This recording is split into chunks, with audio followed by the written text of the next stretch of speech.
Let's talk about the advancement in hair transplant. Of course, you've all heard about robotic hair transplant.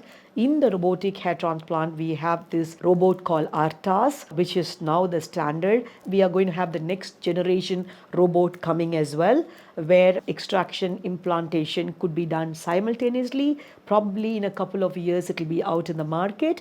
But currently, the robot is Artas, and of course, there were discussion about FUE and FUT, and today the entire industry is shifting more towards follicular unit excision.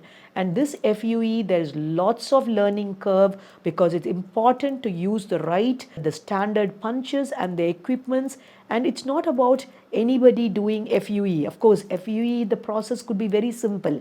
You could see hundreds of people executing FUE, but the result will depend on the expertise and how they understand the hair anatomy, biology, science, medical science behind it, because it's very, very important to extract hair follicles which have the perifollicular stem cells. So while the follicular unit is extracted, if the perifollicular stem cells are going to get damaged, then you will have the resultant hair that grows will be very thin and very brittle. And of course, many people think that if I do hair transplant, we don't have to do anything beyond that, no need for nutraceuticals or pulsed medical protocol. Those transplanted hair will remain in the same density and caliber throughout your life. That again is a myth. That's wrong. You need to have some nutraceutical on a regular basis, and of course take some pulsed medical protocol on and off to maintain the transplanted hair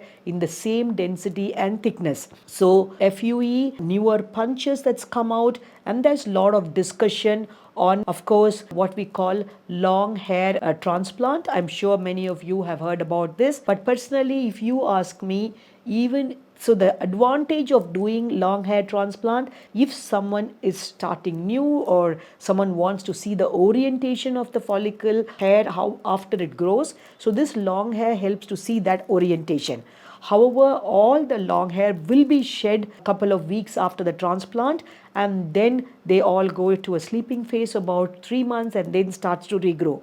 So the time taken for this long hair transplant and the benefit at this moment is not so high, and so we do not recommend long hair transplant in every case.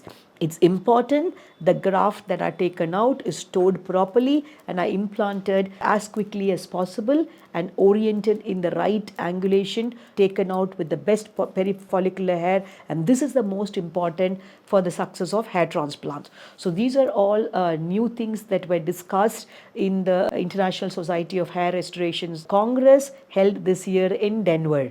Of course, at Tamira, we constantly are involved in research, and it's not about just executing a procedure. We try to innovate newer technologies, newer protocols, so that you can have the best hair restoration with the almost no or minimal or guarded side effects, if at all any. So this is what I learned from the ISHRS Congress this year in Denver.